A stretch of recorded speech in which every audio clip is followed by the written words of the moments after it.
COMAC. In May of 2025, one of the most closely watched assembly lines on the planet went quiet. Not because of a strike, not because of a missing part from a Chinese factory. It stopped because of a decision made 7,000 miles away, in Washington. The C919 is marketed as China's answer to Airbus and Boeing, a national symbol, a trillion-yuan bet on aerospace independence. And yet, hanging under each of its wings is the one component China still cannot build for itself, the engine, an engine that is half American. For 5 weeks that spring, the United States simply switched off the supply, and China's flagship airliner program ground to a halt. If you've seen our last two videos, you already know the planes, the C919 and the C929. Today, we're covering the part of the story we kept running into, but never fully unpacked, the engine. Because China is now racing to close this final gap, and whether it succeeds will decide everything else. Let's set the stage. Every C919 flying today is powered by the LEAP 1C, built by CFM International, a 50-50 joint venture between America's GE Aerospace and France's Safran. It's a close cousin of the engines on the Airbus A320neo and the Boeing 737 MAX. Proven, efficient, and, crucially, subject to United States export law. This vulnerability is not new. Back in 2020, the first Trump administration already debated blocking engine sales to COMAC. That time, the license was granted, but the message was received in Beijing. This tap can be turned off. In 2025 it was. In late May, the United States Department of Commerce suspended the export licenses covering engines and related technology for COMAC. The suspension also touched avionics and flight control components from Honeywell and Collins Aerospace. It lasted roughly 5 weeks, but the ripple effects lasted the whole year. Production reportedly stalled completely through June and July, despite the engine stockpiles COMAC had built up. Now look at the numbers. In March of 2025, COMAC executives promised up to 75 C919 deliveries that year. By September, the target was slashed to 25. By New Year's Eve, the actual figure was 13, with some counts putting it at 15. Either way, a fraction of the plan, with a backlog of more than 1,000 aircraft waiting. One export decision, one engine, that's the choke point, and China's answer to it has a name. The CJ-1000A. The letters CJ stand for Chengjiang, the Yangtze River. It's a high-bypass turbofan developed by the Aero Engine Corporation of China, or AECC. Think of it as the propulsion counterpart to COMAC. On paper, it's a direct stand-in for the LEAP 1C. Nearly identical diameter, 1.95 meters versus 1.98. A similar two-spool architecture. A single-stage fan with 18 hollow titanium wide-chord blades, a 10-stage high-pressure compressor, and a combustor using 3D-printed fuel nozzles. Target thrust, roughly 28,000 pounds, right in LEAP territory. A higher thrust B variant is planned for future stretched versions of the aircraft. Now, the history. And this is where you need the long view. A model of this engine was first shown at the Beijing Air Show in 2011. Back then, the plan was completion by 2016 and airline service by 2020. Today, the working assumption is domestic certification around 2027 and entry into service around 2030. That's roughly a decade behind the original schedule. Jet engines humble everyone, China included. But something has genuinely changed in the last 3 years. Since March of 2023, the CJ-1000A has been flying, mounted as a test engine on a Y-20 military transport. According to reporting from Singapore's Straits Times in early 2026, the engine is now close to completing airworthiness certification with China's regulator, the CAAC, the final gate before it can power paying passengers. And in March of 2026, Beijing did something unusual. It wrote this engine into national law, in effect. China's new 5-year plan, covering 2026 to 2030, explicitly calls for accelerating the certification and rollout of the CJ1000, alongside ramping up C919 output and cutting reliance on Western suppliers. This is no longer just an engineering program. It's a declared national priority, with the state's checkbook behind it. Remember, Beijing injected over $6 billion of fresh capital into COMAC in late 2024. So the engine exists, it flies, and the state wants it yesterday. Time for the harder questions. First, why is this so difficult? China builds military jet engines, but commercial engines are a different sport. A fighter engine runs hot and hard for short bursts, gets torn down often, and burns fuel like it's free. A commercial turbofan has to run all day, every day for years, with minimal maintenance, maximum fuel efficiency, and a failure rate measured in events per million flight hours. Chinese aviation analyst Li Hanming puts it bluntly. The industry has military design experience, but in the commercial world there is still much to learn.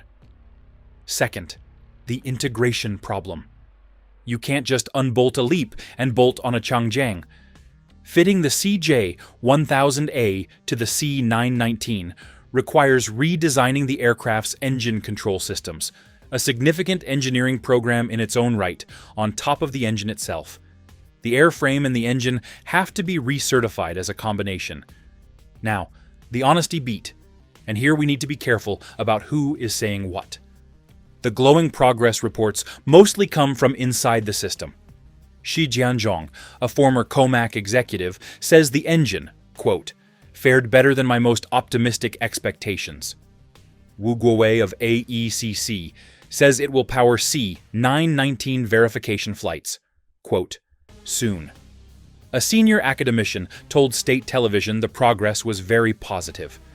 These people may well be right, but every one of them has a stake in the answer. Independent verification is thin. American aviation journalist John Ostruer noted that since flight testing began in 2023, public sightings of the engine have been remarkably rare. For a program this important, that opacity is itself a data point, and the skeptics have history on their side. Richard Abulafia of Aerodynamic Advisory is about as blunt as analysts get. The start of flight testing, he says, means exactly nothing. The real questions are reliability, durability, and cost per flight hour. Things you only learn after years in service. He also points out something worth sitting with. Developing a fully indigenous commercial engine with no cross-border technology has been attempted by exactly one other country, the Soviet Union.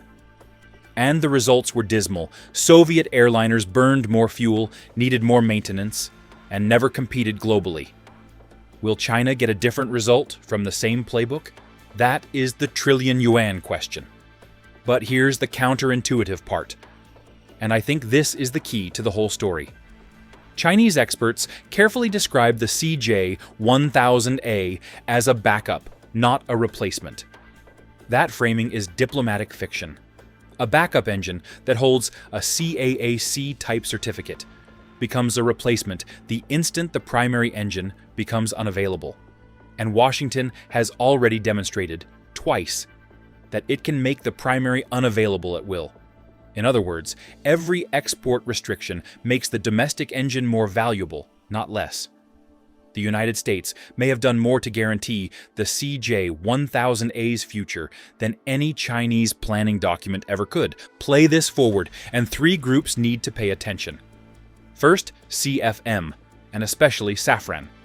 China is one of the largest narrow-body markets on Earth, and the LEAP 1C currently has a monopoly on the C919. Engine makers earn their real money, not on the sale, but on decades of spare parts and shop visits. Every C919 that eventually ships with a Chinese engine is a 30-year aftermarket annuity that never gets written. Second, Airbus. This sounds odd. Airbus doesn't sell engines. But think about what has actually been protecting Airbus and Boeing in China. It isn't that airlines love European jets. It's that COMAC physically could not build planes fast enough because engines were the bottleneck. Chinese carriers expect around 33 C919 deliveries in 2026, double last year, but still a rounding error next to demand. Remove the engine constraint in the 2030s, and the COMAC that Airbus faces in China becomes a genuinely different competitor. Third, Washington itself. Export controls are a wasting asset. They only work while the other side has no alternative. The 2025 suspension bought a delay of months, and in exchange, it moved engine independence to the top of China's national agenda. Leverage that expires when used is leverage you can spend exactly once. The realistic timeline, according to analysts at OAG Aviation, domestic certification and first deliveries around 2027 or 2028. Mass production closer to 2030. International certification, years beyond that, if ever. So, through the late 2020s, the leap keeps flying and the dependency remains. This is a story measured in decades, not quarters. So where does that leave us? And the series? In Part 1, we saw that the C919 is a real airplane, but a captive of its foreign supply chain. In Part 2, we saw the C929 is a real program, but a decade from mattering. The CJ1000A is the thread connecting both. Without a domestic engine, Chinese aviation independence is a slogan. With one, it's a schedule. Here's my honest read. The engine will almost certainly get certified in China, probably within 2 to 3 years, because the state has decided it must. That part is politics, and Beijing controls the regulator, but certification is where the real test begins, not where it ends. Reliability is earned one flight at a time, over millions of hours, and no 5-year plan can decree it. The Soviet precedent says fully indigenous engines end up as expensive, thirsty compromises. China is betting it can be the exception. With more money, more patience, and a protected home market the Soviets never had. 3 things to watch. 1. The official CAAC certification date. 2. The first C919 verification flight, powered by the CJ1000A. Until we see it, treat every timeline as aspirational. 3. Once it enters service, dispatch reliability data, if China publishes it. If they don't, that silence will tell you plenty.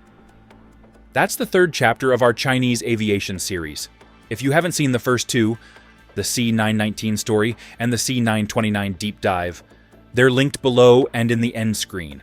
And honestly, this video makes twice as much sense after them. If you learned something, a like genuinely helps this channel get seen. Subscribe if you want the next chapter, because when that first Chinese-powered C919 takes off, we'll be covering it. See you in the next one.